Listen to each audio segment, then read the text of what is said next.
Coffee and Pan Dulce. How's that? Coffee and Pan Dulce.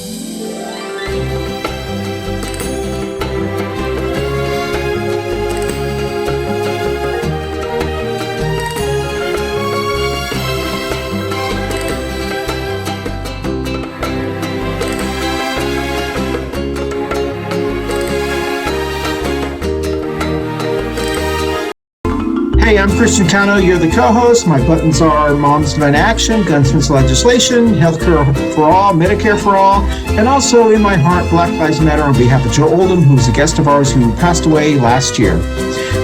That's it.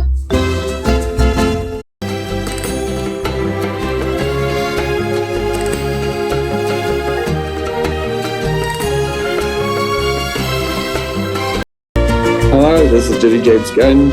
I am a community advocate here in Charlotte, North Carolina for LGBT women's rights with the National Organization for Women, gun sense laws with Moms Demand Action, and anything that extends equity to all. Thank you.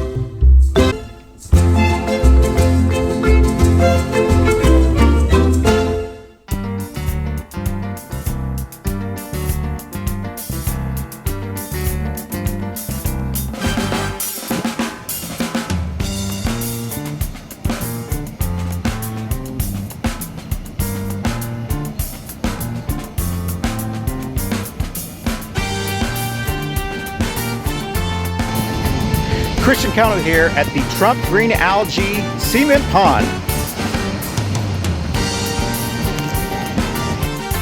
Good morning, everybody. It is Coffee and Pan Dulce time. And it's July 8th to be exact, if you're seeing this the first day it drops.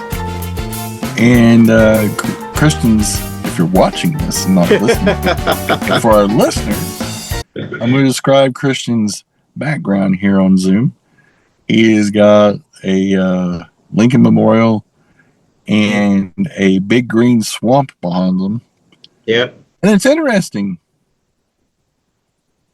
for the people that have waded into the green swamp since it turned green and mossy. They've made, I think, 8 arrests for people that have taken like samples. Allegedly. Yeah. It's 8 more arrests than all the people involved with Epstein. That's crazy. Think about that. The people on the Epstein list, nobody from the Epstein list, other than Epstein himself, then he allegedly offed himself. Yeah. And then Maxwell, it's being moved to a minimum security prison for trafficking thousands upon thousands of little girls, and probably some little boys too. And this main perpetrator in charge has made it a mission to arrest people taking paint chips and pieces of the algae home as souvenirs.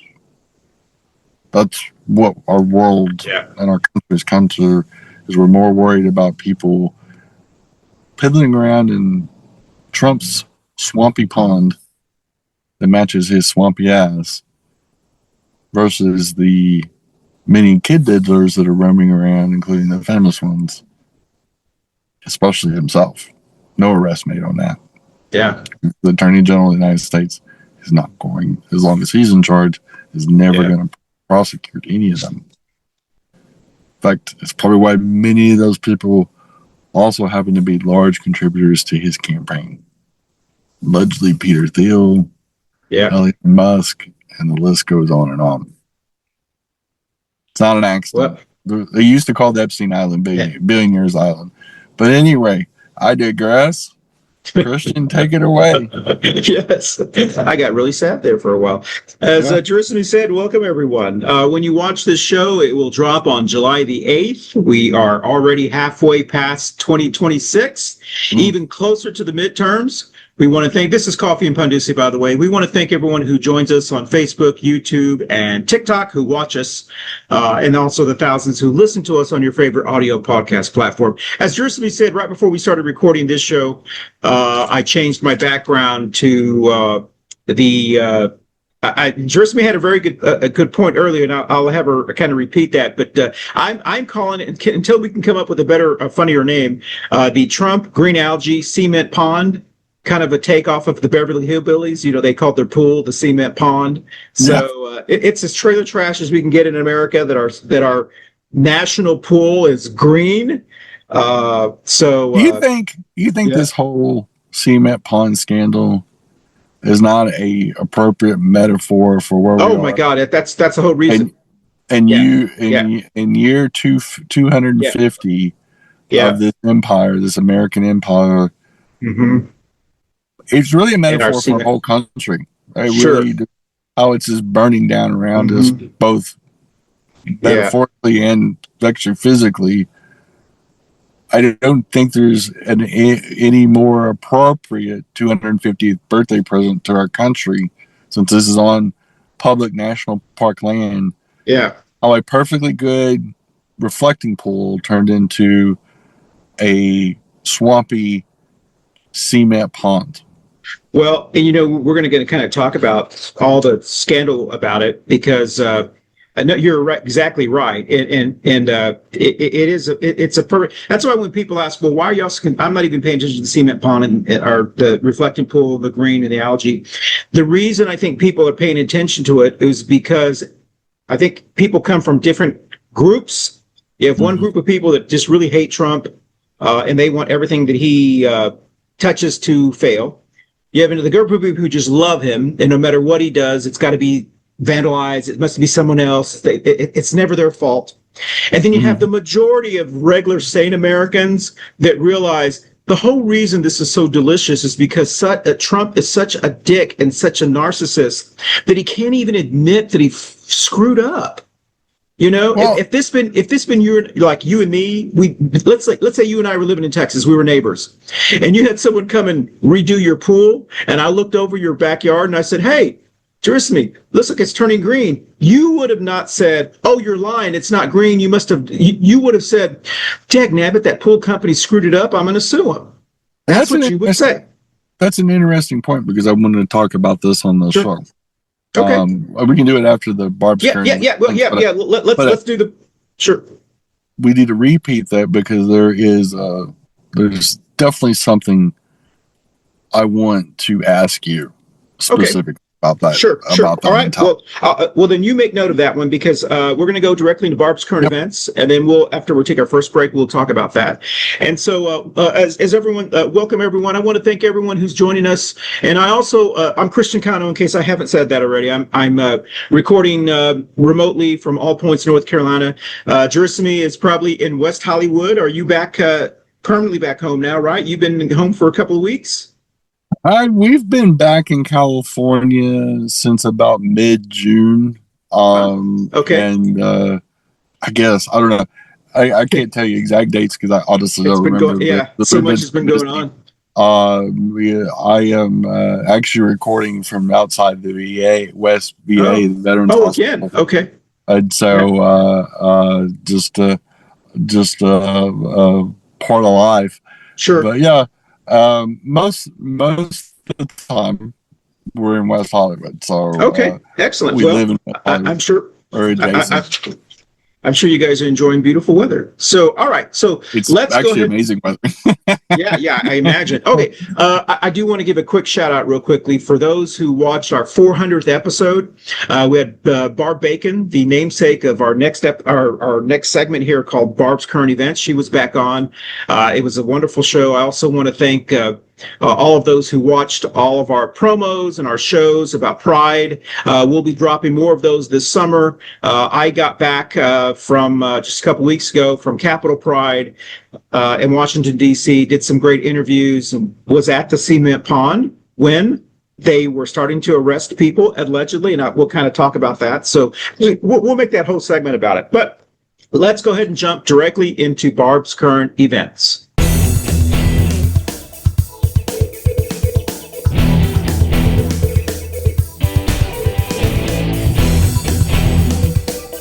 And this is Barb's current events. All right, here we go. Firstly, I know we've been talking about this a lot, but I just find it so hysterical how Hot Wheels Abbott is trying to change the narrative and change people's grievances in the rural areas of Texas, and trying to get them to forget the fact that his Texas Republican Afghanistan Party are the ones that were pushing data centers. Now Governor Abbott is doubling down, and he's calling for a ban on data center development in rural Texas neighborhoods. So I think it's important that you understand the read between the lines. He is being hit very hard by a lot of groups, people who are supporting a lot of Democratic candidates, especially Tellerico and so forth, with billboards that have a picture of Hot Wheels Abbott, have a picture of all the money these data centers have donated to him to promote these data centers over the last, I don't know how many years. And now he's trying to act like he's the warrior for the rural person and fighting data centers after a lot of these rural counties voted to stop them, and the state sued the rural counties to keep them from stopping them. So he's trying to change the narrative. So I'm curious what you have to think about that. That now he's trying to be like, it shows you how scared he is about the backlash in the rural areas. And why just care about rural areas? He doesn't care about data centers in the big cities, because I think he's known he's lost the big cities. So he's really trying to make sure he doesn't lose the rural areas. All right, that's the first one. The second one, and this is something that's going to be all summer long, I'm going to call him One-Eyed Paxton. Ken Paxton, the attorney general who's running for senator, was caught on, I guess someone was in the Netherlands, wherever he was on vacation. He took a quick vacation a week with his alleged mistress. Well, I guess it's not alleged anymore. It is his mistress. This is the lady that his wife is divorcing him on.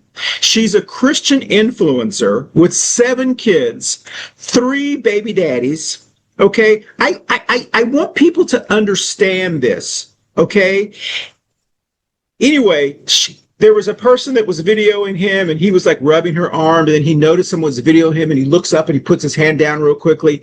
So apparently, this Christian guy who's running on, that's who he is, and he's got all the evangelical Christians loving him. He's a typical evangelical Christian where he's just, full of all kinds of stuff. The last one is, we're going to circle back around the pool. It looks like the wonderful podcast company called what is the name of they're the new #1 podcast company.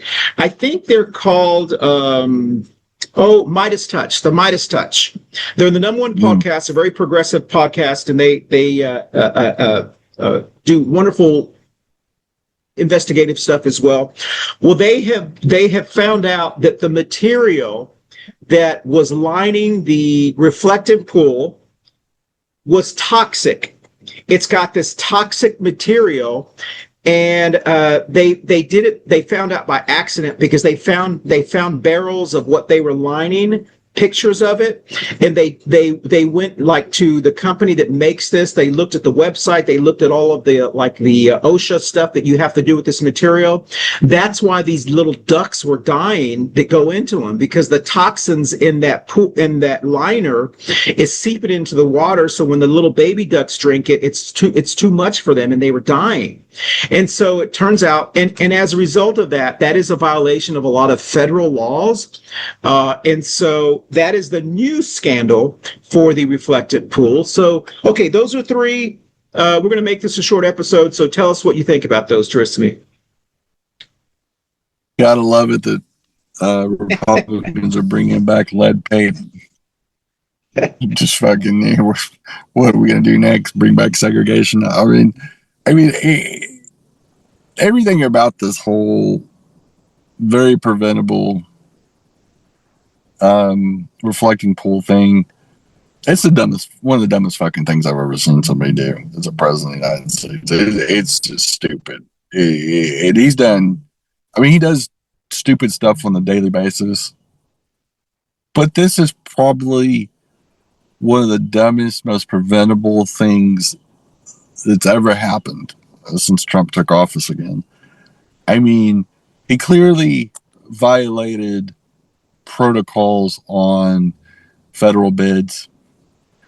He picked a crony instead of a qualified contractor, because of his extensive construction career that he's had.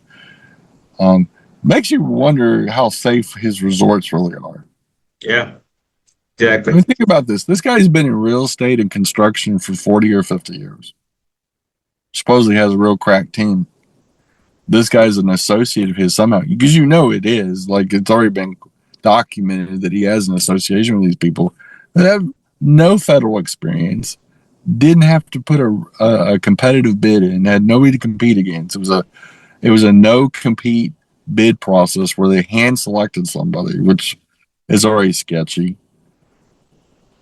They basically didn't know what they were doing. They just went eeny, meeny, miny, mo with the cheapest, most toxic fucking paint they could put into, with a body of water that has wildlife in it, on national park land, no less. Because all that's national park land, including where the White House sits. That's why him tearing down the East Week was also illegal. And now we've got a half tore down White House, a mossy green swamp concrete pond. It is literally, but it looks like Washington, D.C. is starting to look like a burnt down trailer park. Yeah. This is what they've accomplished in 2 years. Yeah. And this is probably the best work they've done. As far as Ken Paxton's concerned, yeah, he's a piece of shit. This guy has the same people that are pushing Bible verses into schools are the same people violating every morality tenet of the New and Old Testament. Yeah. Ken Paxton's probably broke every commandment and then some. He's probably broke some that are not even written down, like the 5 that were on the tablet that Moses broke or whatever. I know he won't do. Sorry to interrupt you. I know he won't do this, but I wish someone who is supporting Tellerico, I wish they would make a commercial, or someone just say, before you try to pass people to read Bible verses in Texas public schools, maybe you should read them and actually go by them. Yeah, exactly. It's like I said, people like Mandani actually go by the tenets of the Bible. Exactly. Even though they're not Christian, they live as Jesus would have instructed you to live if he was around when New York City was here. Yeah. Like if a modern day Jesus came down, he would point to a Mandami and say, he's actually doing what I wrote about, guys. He's more of a Christian than the rest of you. Mm-hmm. Yeah. Self-proclaimed Christians. He says, it's not about me. It's not about you. It's what I instructed you to do thousands of years ago, allegedly. And it's cray-cray. I don't remember what the other topic was. The other one was the data centers that Abbott is trying to change. He's trying to change history. Yeah. And that's going to bring me to that topic that we'll talk to that you kind of swerved into earlier. Yeah. That I was gonna because it's really important. It's at the heart of this data center issue. Mm-hmm. And it was something that happened on Fox News. But yeah, he's trying to walk back the lies that he's telling, that they got in bed with all these oligarchs that were building these fucking data centers like they're going out of style. And now that it's affecting people's lives, like noise level, traffic level, all these problems, lack of water pressure, higher than usual electric bills, because they're now finding out regular people are subsidizing these billionaires. Well, of course, that's why they're building so many of them. If you didn't have to pay all of your bills, if you could open a business and not have to pay all your infrastructure costs, of course you're going to open them. Why wouldn't you?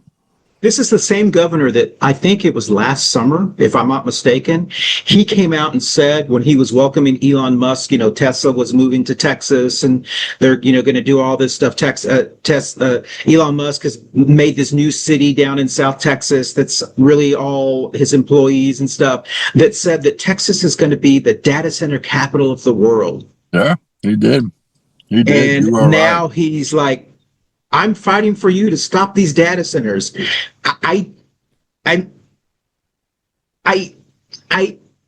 It shows you how scared they're running about these data centers, and especially with rural voters. And I know you and I talked about this because we had a show about it, but it is equivalent to here in North Carolina, the toll road issue. The moderate Republicans voted out a governor because he was supporting this toll road in the north, in the Charlotte area, and he is so afraid that these farmers and these rural area people who he just assumed are going to always vote for him, and they vote out of anger, are going to say, listen, I don't care who you are. I don't want this data center in my farm or whatever.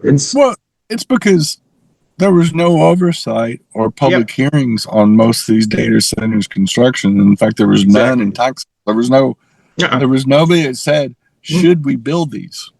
Yeah, exactly. And they gave away the store to get these built for whatever reason. And here's the problem. The reason why governmental bids and things like this need more oversight is so that there is enough data and research done to do environmental impact studies, do economic studies. Are these really going to create jobs? And come to find out, they don't create any jobs. The average data center only employs 12 people. Yeah. Because all you basically need is somebody walking around that will shut it down if it gets too hot. Yeah. You don't. Yeah. You basically need babysitters. You don't. It's not like building a car plant. That's an excellent question. I want to touch on that because I know we're going to talk about this after our first break. And let's go ahead and go into that because you just reminded me of something. All right. So listen, we're going to take our first break. We'll be right back on Coffee and Pan Dulce right after this. Hey, it's Del Shores, and I just wanted to say happy Pride to everybody listening to the Coffee and Pan Dulce Show. I love this show, and right now, during these trying times, it is more important than ever for us to stand up, for people to see who we are, and to be proud. I am proud.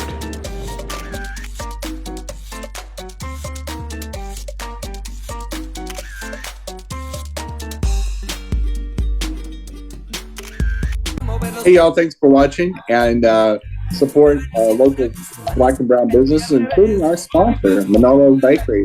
That has some fabulous pastries, food, king cakes, all kinds of specialty cakes, swallows, and much, much more.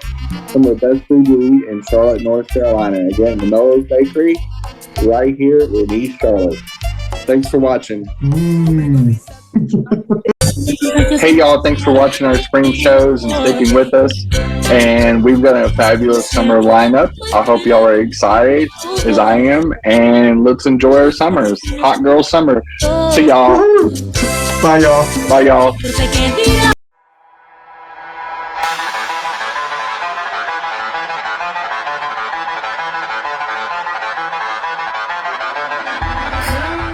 Hi, this is Yorense Pascual Mateo.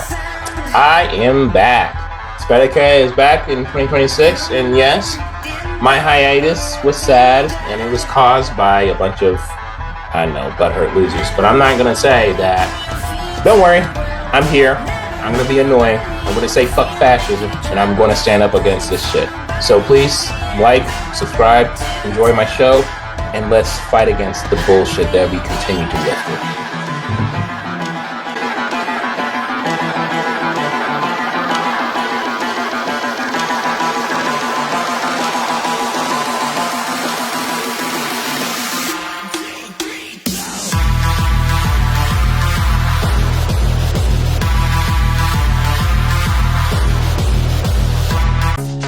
Hey y'all, you know you can watch us on YouTube, Facebook, and your favorite audio podcast platforms.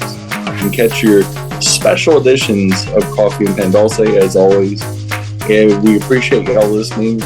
And we're going to do more episodes. We're going to do some zany things in 2025. And most of all, we're going to have lots of fun as always. Thanks for listening. And look for the new shouts. Appreciate it. Hey y'all, thanks for watching the Florida shows. They've been wildly successful. Obviously, it's a topic that you guys have enjoyed and wanted to know more of. And we like talking about the dumpster fire. It used to be the state of Florida, and we'll probably talk about it some more this summer. Thanks for watching, y'all. Bye, y'all. Thanks for watching. Welcome back, everyone. So let's stay on the data center topic for this episode. So, and I want to bring up something real quick. Okay. That has to do with the data center and what Abbott said, Governor Abbott said. And it also ties into what I was going to bring up later. They actually have a direct tie. Between the lack of crowds at the 250th supervision, the swampy pond, and Abbott's, I didn't do anything wrong deal. Yeah. There was somebody on Fox News, is actually a Fox News commentator, that literally said this week. Don't believe your eyes. There's more people there at the 250th. Well, they like. And why that's important? Yeah. Why that's important is because that is a direct line from George Orwell's 1984. Doubt yourself. Yeah.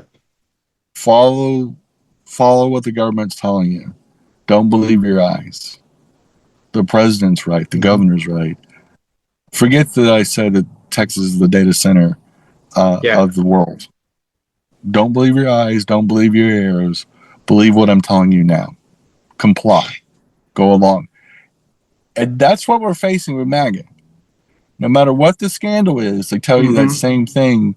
They may word it different. Oh, it's an optical illusion. Oh, that's not true. It never happened.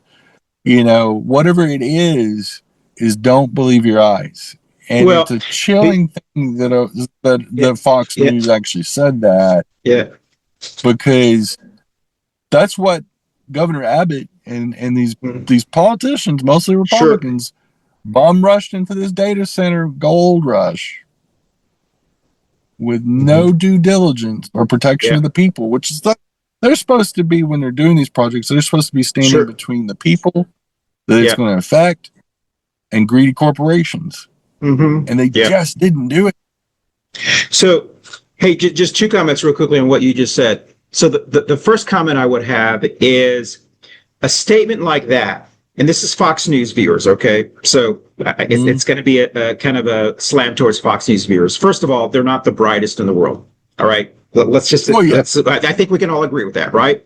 Secondly, these are so these are the same people who don't have the ability to go, well, then go around the camera and show us where they're at. You know, I mean, if you don't want me to believe what's behind you on that, because I saw that kind of clip on social media, you know, then show us where they're at. You know, do you not have a camera that can walk around and show us where all the people at? Exactly. And then the third thing I'm going to make, because it's just, I have to throw this in there. These are probably the same, let's say the men that watch Fox News who they tell them don't believe your eyes. These are the same guys that are probably on Grindr, probably on a lot of dating sites, not just Grindr, but any dating site, that are telling people that they hook up with, don't believe your eyes. My picture says that I'm 6'3", 8 inches. But when you see me in person, I'm really not. Don't believe your eyes, okay? Don't believe what you actually believe. The picture, that's on there. These are the people that. What do they call it when people post like a different picture and they show up and they look different? I don't know what that's called. I'm sure it's some cat. Is that what it's called? Catfishing. Yeah, These are the people that probably MTV. catfish. Yeah, MTV had a whole show on that, kind of like similar to the Catch a Predator show. Yeah, but it was called Catfish. And yeah, I mean that's probably what these people. These are the people that probably do the catfishing.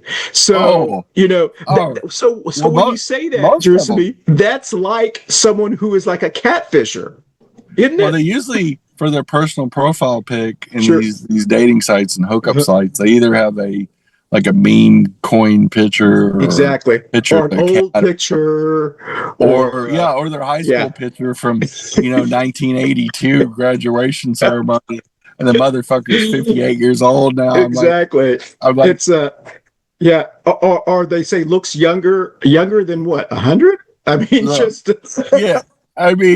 I mean, not a day over 99. Exactly. But.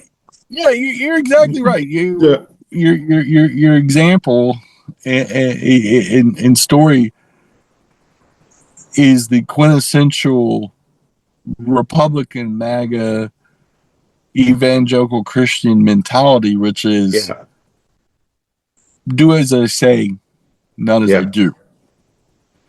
And they're quintessentially a hypocrite. They live a very hypocritical life. Like Ken Paxton's out whoring in fucking Amsterdam or Netherlands or wherever the fuck he was at, probably smoking whatever. But when he gets back here, hey, you all don't do that. You don't do this. I'm gonna pull up your medical records. I don't give a shit. You don't get to do what I do because I'm an exception. And it's this American mentality that the elites are always the exception. I'm the exception to the rule. I get to do what I want because I know better than you. The Daddy Paxton has lived a very Christian life, and I'm better than you. You don't get to do what I do. We're elites. And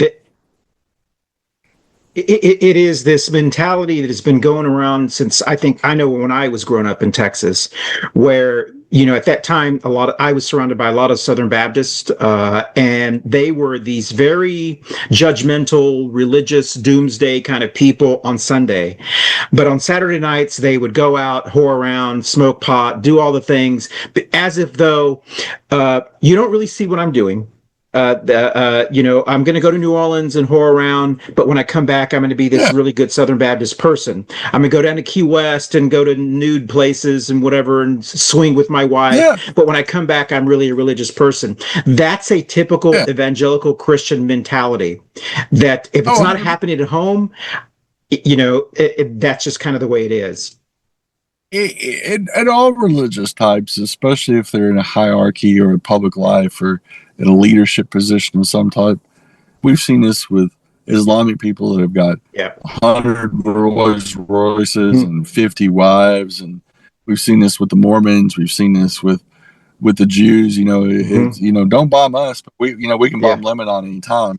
And all of them believe, as a lot of Americans believe, that we're exceptional, that we're above it, and we don't have to go by the rule. And when you develop this might makes right, which most normal human beings, decent human beings, outgrow this by age 5, according to psychologists. When somebody's so psychopathic, one of the things that's a common thread amongst psychopaths is that they believe might makes right, which they never grew out of that. They still hung on to that toddler mentality that I've got the biggest stick. I can do whatever the fuck I want. And because of that, there's no checks and balances to the way they live. There's no accountability. There's no shame. There's no balance or decency in them. They can't admit when they're wrong. They can't, because they see that as weakness. They can't own what they've caused. And it's what makes them such a sociopathic psycho. And Ken Paxton's a prime example of that. Mm-hmm.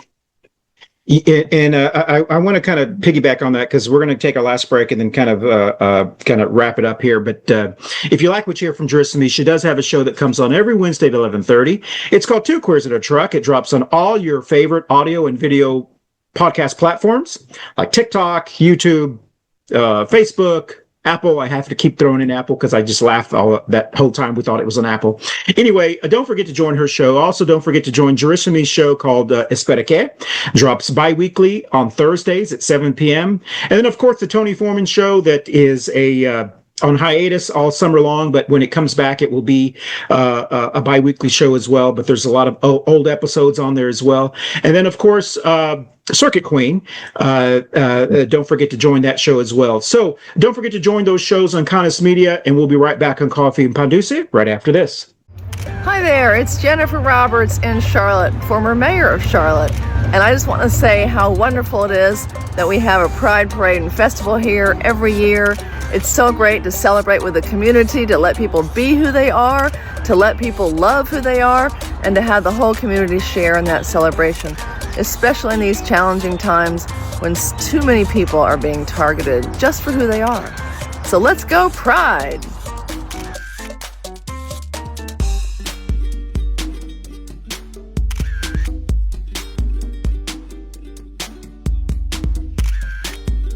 Hey y'all, this is Gersemi from Two Queers in a Truck 2026 edition, and so some things have changed, including my name, and but we got a lot of things going on this year, and a lot of special editions going on.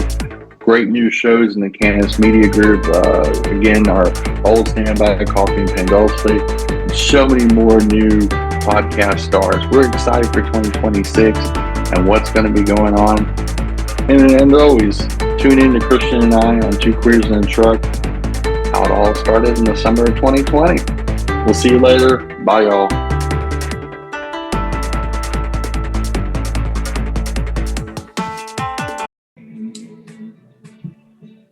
Up next is Two Queers in a Truck with Jenny and Christian. And hope you guys tune in. We'll see you in about 15 to 20 minutes. Thank you. Bye. So I was just going to say, you made an excellent point on the show that we recorded, your show we recorded earlier this morning that will be dropping, and I hope everyone watches it, about a person that you were chatting with, I believe, and correct me if I'm wrong, that was a gay male. That is that is an example of someone who falls into that trap. It's kind of a double-edged sword in a way, because I had this conversation with a young family member from South Florida who was visiting us just about a week ago, just about people who still support MAGA and people who don't and so forth. And I said, what's so frustrating about the MAGA movement, this is just me, is let's get past the bigotry, the racism, all the bad stuff. But the core of what really is frustrating to me is these are the people that told me, people like me, a gay Hispanic male, these are the rules that you need to abide by to be successful. I want you to assimilate. I want you. I don't want you to be too queenie. I don't want you to be too Hispanic. I don't want you. You need to assimilate if you want to be successful. When I did that, and when other people started doing that and started succeeding, it scared them. They were like, "Well, I didn't actually think you were going to beat me. I just thought it was going to take you a little bit more time." And because we started beating them, they want to break everything up and they want to change everything. Well, and it's more insidious than that. Yeah. Mm-hmm. You went above your station. You need to be one of the good. Yes. And if you want to live inside the house on the plantation, you got to go by. And it's something that comes from a space of ignorance and bigotry and it's old school plantation politics that has never left the conservative Christian movement, because Christianity and Americans they've always adopted this feudal system that came from the Middle Ages. You need to stay in your place. If you're not white and male and one of the alphas, you need to stay in your lane, because we don't need no uppity wetback doing better than us, or taking our jobs, or taking our money. And that's exactly the mentality they have. Is and when you see a Latinx or black person or person of color in the Republican Party, they believe they're the exception. They think that the white Republicans, which is 90% of the party, likes them, until they find out they don't. Yes. And Tim Scott, prime example, thought, I can't be gay. I got to go marry a beard. I've got to do all the things that they expect me to do, and I'll be the vice presidential nominee. And he bum rushed through all this in a matter of weeks in 2024. And then, of course, they went ahead and nominated who I thought they would nominate, which is J.D. Vance. A white middle-aged man. Because they were not going to elevate Tim Scott, a black Southern man with chiclets like a jack-o'-lantern. He didn't print the profile because of his skin color, not because of his politics, but his gayness and his skin color and his jack-o'-lantern looking face did not fit the deal at all. Like, there were so many disqualifying factors. They weren't going to nominate a woman. You know, no matter how much they Nikki love Haley, MTG and all, and Nikki Haley and all that, they're definitely not going to nominate an Indian woman that pretends she's a white girl. I mean, not when they were slamming Harris on not being black, but them being black, and her laugh, of course, totally disqualified her for being president. You know, but the point is. Plantation politics and the feudal system of Europe is the main core principles of white conservatives. No matter what the political party is, the belief system, no belief system, that is their core anchor, which creates things like slavery and segregation, because it's all keeping people in their place, keeping people down, creating a little fiefdom for themselves. And if you rise above that, if you're a tranny like me or a wetback like you, Christian, if you get all uppity, and you chew off those chains that are keeping you in that plantation, you're not a good one anymore. You're not a good boy anymore. And you got to be a good boy. You got to be one of the good ones, quote unquote, or you're in violation of pissing off the Mad King, or Hot Wheels Abbott, or whichever dictator in the Republican Party gets mad, because that's why they're scared of Mandami. He does not fit their profile. He's a Muslim. He's a person of color. He's actually nice. They don't want any of that. They don't want that for America. They even though they don't like New York City and it's a liberal hellhole to them, they don't want a guy like this proving them wrong. And what's really kind of crazy about their angst against democratic cities and big cities, if they truly believed that Democrats are people who lead democratic cities, big cities like Mandani and other, cities, so to speak, if they truly believe that, and if they had confidence in what they were talking about, wouldn't they just say, you know what?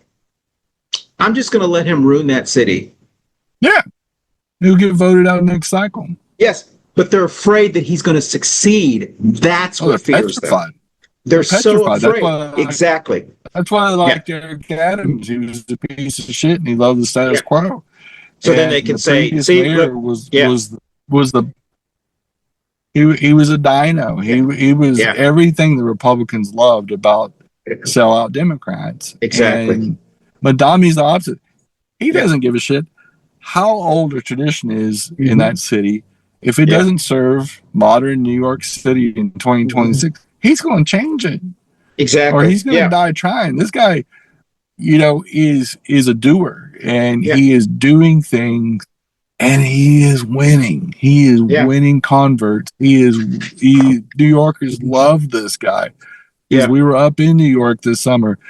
people, even white people, love this guy because he's getting done what he said he was going to do.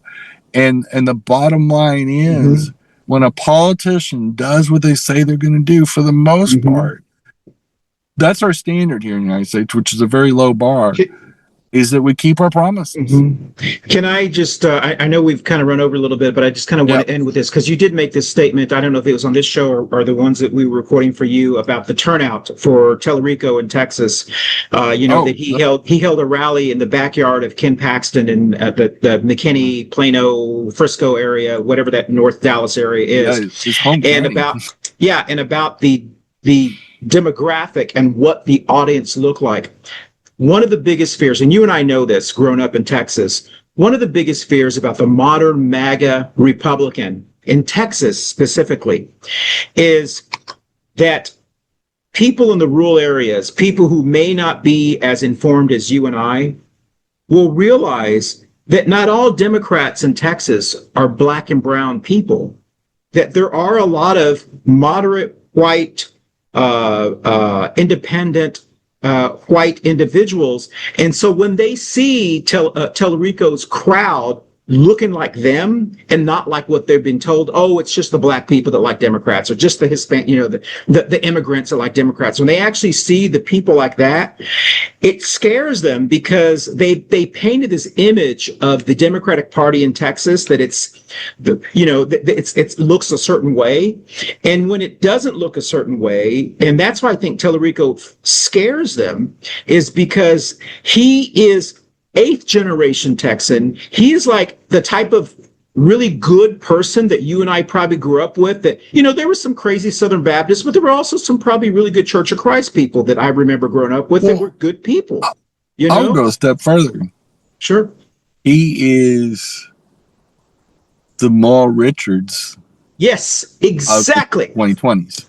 Exactly. And that she could be everybody's grandma. Yep. She talked the talk. Yep. But she was very progressive for her time. And she was very revolutionary. And what scares them the most, especially amongst independents that usually lean to the right in Texas, is that James Tellerico walks the walk and talks the talk of what normally runs in the Republican Party. He doesn't sound like a typical Democrat in that deal, which most of the Democrats in there are scared of their own shuttle. He's not. When they make accusations about him being queer, he doesn't run from it. Yeah, he's got that confidence in him. Yeah. He says, more or less what Lady Gaga said when, Anderson Cooper asked if she's got a penis or not. She goes, so what?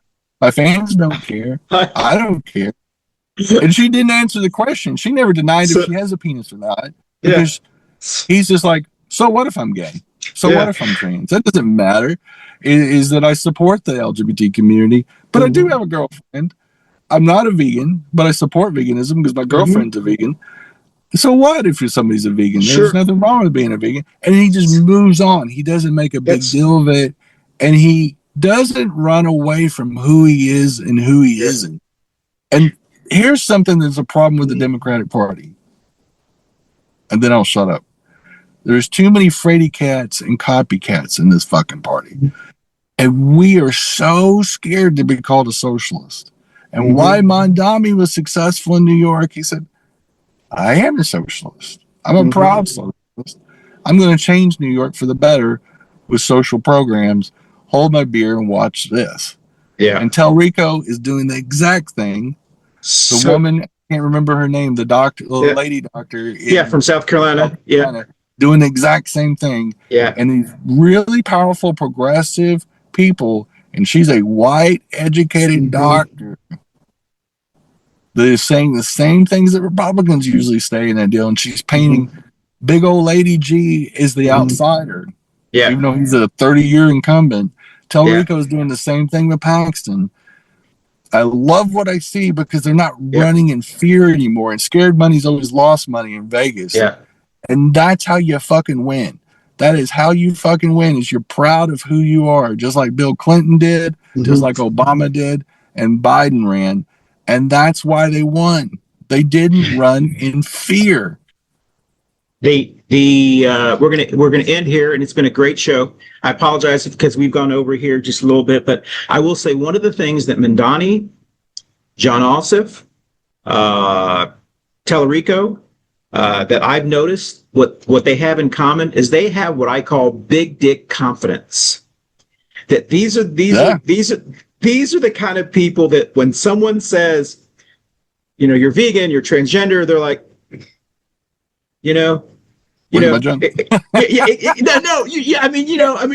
it's just like this confidence in them that's like, how silly is that? Where you have people like Lindsey Graham, Ken Paxton, a lot of the MAGA people, they have the little dick confidence because in order for them to distract people, they have to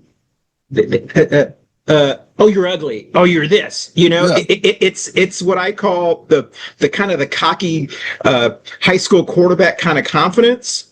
That they're like, what's wrong with being transgender? What's wrong with this?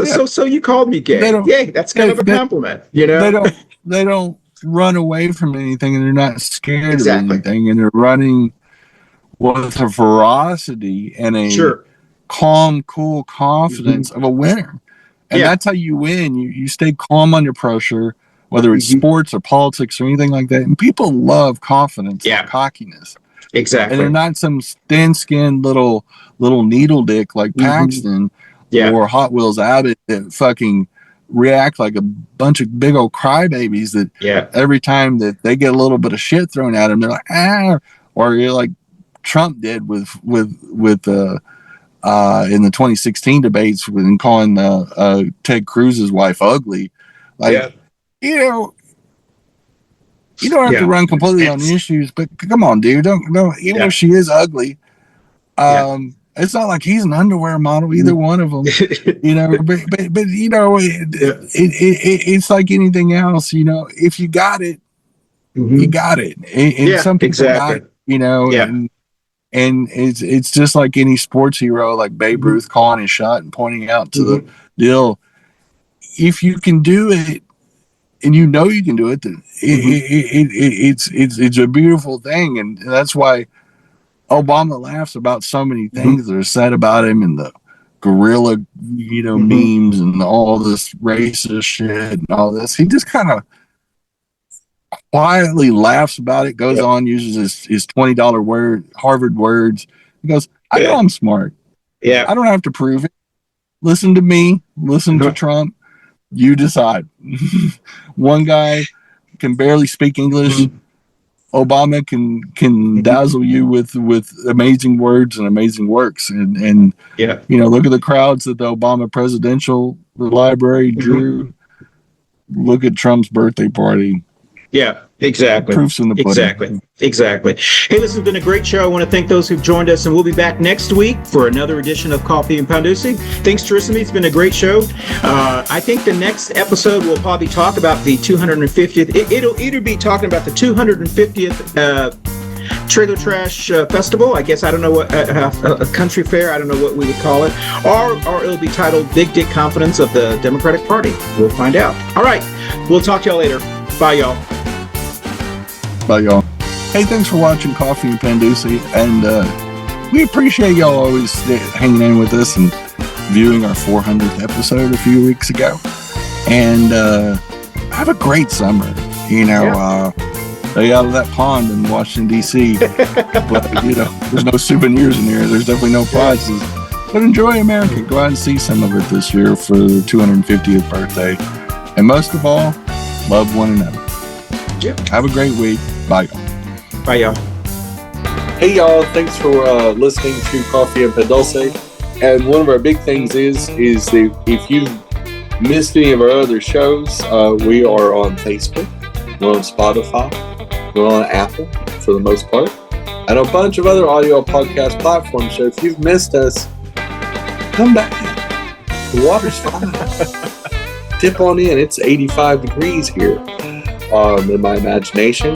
But anyway, we have 332 episodes in the tank. You can pull up any of them. And most of all, we have fresh ones dropping most weeks. And we got 3 more shows coming. Be excited. But as always, thanks for listening to Coffee and Pan Dulce, and look forward to the 2025 season. Thanks, y'all. Hiya.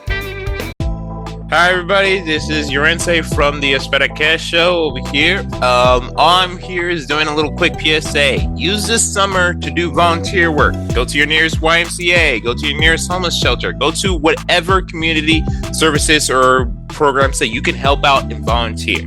Because right now, we have a bunch of fascist pieces of shit trying to rip apart our country and rip apart the people, our communities, by spreading hate and bigotry. The best way to combat it is 1, working in your community and standing strong to show that you are strong and you're here to help out others. 2, combat misinformation. If you hear bullshit, first research and make sure if it's true or not. If it is not true, call it out. If it is true, get the facts. Be knowledgeable of it because it might come out later. So always stand against that. And 3, fuck fascists. Stand against them. Make them feel uncomfortable. There is too many people out there feeling like they can say the hard R or say slurs or be violent. Make them understand that a lot of people died to make sure this hatred and bigotry does not exist. All our civil rights workers, all the people who restored normity, everybody who fought against intolerance and hatred, they died and worked their asses off to stop this. So follow in their footsteps and stop this madness. This is Yorense again from LatinX, and all I can say is be there for your community and stand up for what's right. Fuck fascism and have a wonderful day. Coffee and Pan Dulce. How's that? Coffee and Pan Dulce. Sounds You great. sounded like a telenova. I mean, I'm trying this. All I have to say is go. Yes. as a all right. non-Spanish speaker.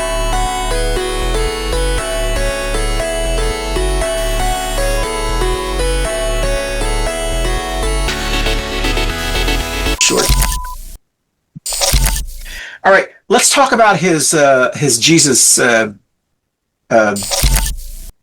Jesus meme. You know what I'm talking about? Okay, Yeah. that'll be the show. All right, here we go. Okay, so we'll just take this last commercial and then we'll come back. All right, here we go.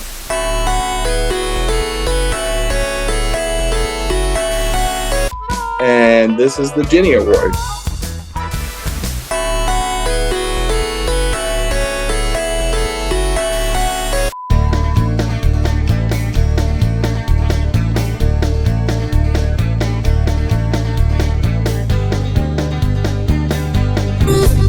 And this is the Pendejo Chronicles.